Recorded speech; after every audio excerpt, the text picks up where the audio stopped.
ನನಗೆ ತುಂಬಾ hair fall ಆಗ್ತಾ ಇದೆ, ಏನು ಮಾಡಿದ್ರು ಕೂಡ ತಲೆ ಕೂದಲು ಉದುರೋದು ಕಂಟ್ರೋಲ್ಗೆ ಬರ್ತಾ ಇಲ್ಲ ಅನ್ನೋರಿಗೆ ಒಳ್ಳೆ ವಿಡಿಯೋ ಸಿಕ್ಕಿದೆ. ಎಲ್ಲೂ ಸ್ಕಿಪ್ ಮಾಡ್ದೇ ಈ ವಿಡಿಯೋ ನೋಡಿದ್ರೆ ನಿಮ್ಮ ತಲೆ ಕೂದಲಿನ ಸಮಸ್ಯೆ ಕಡಿಮೆ ಆಗೋದಂತೂ ಖಂಡಿತ.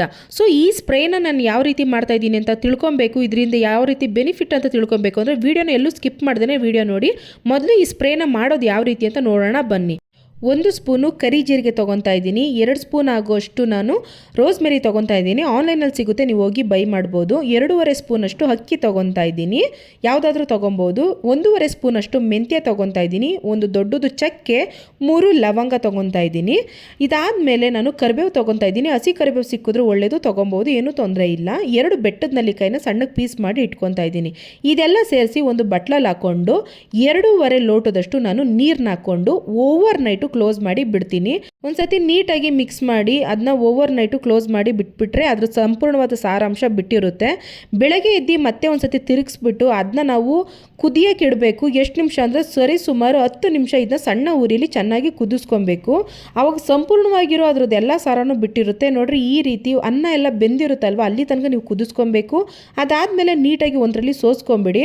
ಅದನ್ನ ಸೋದಿಸ್ಕೊಂಡಾದ್ಮೇಲೆ ತಣ್ಣಗಾಗಬೇಕು, ಅಲ್ಲಿ ತನಕ ನೀವು ಸ್ಪ್ರೇ ಬಾಟಲಲ್ಲಿ ಹಾಕೊಬಾರ್ದು, ಇಲ್ಲಾಂದರೆ ಸ್ಪ್ರೇ ಬಾಟಲ್ ಫುಲ್ಲು ಹಾಳಾಗೋಗ್ಬಿಡುತ್ತೆ. ಇದನ್ನ ಪೇಸ್ಟ್ ಮಾಡಿ ಕೂಡ ತಲೆಗೆ ಮಾಸ್ಕ್ ಥರ ಹಾಕಿದ್ರೆ ಒಳ್ಳೆ ಕಂಡೀಷ್ನರ್ ಥರ ತಲೆಗೆ ಇದು ಯೂಸ್ಫುಲ್ ಆಗುತ್ತೆ. ಇದನ್ನ ಬಿಸಾಕಲ್ಲ, ನಾನು ಅದೇ ರೀತಿ ಯೂಸ್ ಮಾಡೋದು. ಈ ಒಂದು ನೀರನ್ನ ನಾವು ತಲೆಗೆ ಬಳಸೋದ್ರಿಂದ ತಲೆ ಕೂದಲು ಉದುರೋದು, ತಲೆಯಲ್ಲಿ ಉಂಟಾಗುವಂಥ ಗುಳ್ಳೆ, ಡ್ಯಾಂಡ್ರಫು, ಹಿಚ್ಚಿಂಗು ಪ್ರತಿಯೊಂದು ಕಡಿಮೆ ಆಗ್ತಾ ಬರುತ್ತೆ. ನೀವು ಸರಿ ಸುಮಾರು ಇದ್ರ ರಿಸಲ್ಟ್ ತಿಳ್ಕೊಳ್ಳೇಬೇಕು ಅಂದರೆ 2 ವಾರ ಯೂಸ್ ಮಾಡಲೇಬೇಕು, ಪ್ರತಿದಿನ ಯೂಸ್ ಮಾಡಲೇಬೇಕು. ಇದನ್ನ ಮಾಡಿ ಇಟ್ಕೊಳ್ಬೋದು ಫ್ರಿಜ್ನಲ್ಲಿ. ಇದು ಸರಿ ಸುಮಾರು 3 ದಿನ ತನಕನೂ ನನಗೆ ಬರುತ್ತೆ. 3 ದಿನ ಆದಮೇಲೆ ಮತ್ತೆ ಹೊಸ್ದಾಗಿ ನಾನು ಮಾಡ್ಕೊತೀನಿ. ನಿಮಗೆ ರಿಸಲ್ಟ್ ಸಿಗಬೇಕು ಅಂದರೆ 2 ವಾರ ನೀವು ಯೂಸ್ ಮಾಡಲೇಬೇಕು.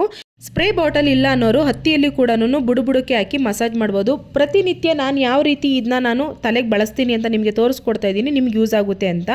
ಸಿರಮ್ನ ಮತ್ತು ಒಂದು ಸ್ವೀಟ್ನ ತಿಂತಾ ಇದ್ದೀನಿ ಅಂತ ನಾನು ಓದ್ ವಿಡಿಯೋದಲ್ಲಿ ಹೇಳಿದ್ದೆ, ಅದ್ರ ಬಗ್ಗೆ ತಿಳಿಸ್ಕೊಡಿ ಅಂತ ಹೇಳ್ತಾ ಇದ್ದೀರಲ್ವಾ ಫ್ರೆಂಡ್ಸ್. ನಾನು ನಿಮ್ಗೆ ಹೇಳ್ತಾ ಇದ್ದೀನಿ ನೋಡಿ, ನಿಮಗೆ ತುಂಬಾ ತಲೆ ಕೂದಲು ಉದುರ್ತಾ ಇದೆ ಅಂದರೆ ತಕ್ಷಣವೇ ನಿಮಗೆ ಕಂಟ್ರೋಲ್ಗೆ ಬರಬೇಕು ಅಂದರೆ ಈ ಒಂದು ಸ್ಪ್ರೇನ ನೀವು ಯೂಸ್ ಮಾಡಲೇಬೇಕು. ಯೂಸ್ ಮಾಡೋದ್ರಿಂದ ತುಂಬ ಒಳ್ಳೆ ರಿಸಲ್ಟ್ ಸಿಗುತ್ತೆ. 2 ವಾರ ನಿಮಗೆ ಗೊತ್ತಾಗ್ಬಿಡುತ್ತೆ ರಿಸಲ್ಟ್ ಸಿಕ್ಕಿದೆಯಾ ಇಲ್ವಾ ಅಂತ.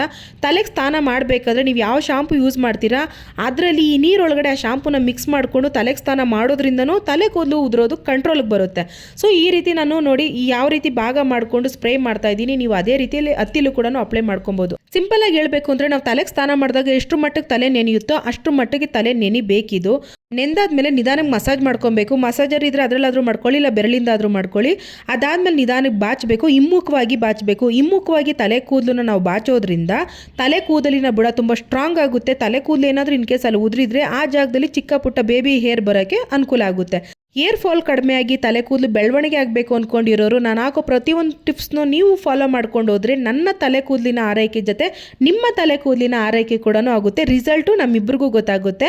ಎಲ್ಲರಿಗೂ ಈ ಟಿಪ್ಸ್ ಇಷ್ಟ ಆಗಿದೆ ಅಂತ ಭಾವಿಸ್ತೀನಿ. ಇಷ್ಟ ಆಗಿದ್ರೆ ಫ್ಯಾಮಿಲಿ ಫ್ರೆಂಡ್ಗೂ ಕೂಡ ಶೇರ್ ಮಾಡಿ, ನನ್ನ ಚಾನಲ್ನ ಸಬ್ಸ್ಕ್ರೈಬ್ ಮಾಡಿಕೊಂಡು ವಿಡಿಯೋಗೊಂದು ಲೈಕ್ ಮಾಡಿ. Thank you for watching. Bye, love you all.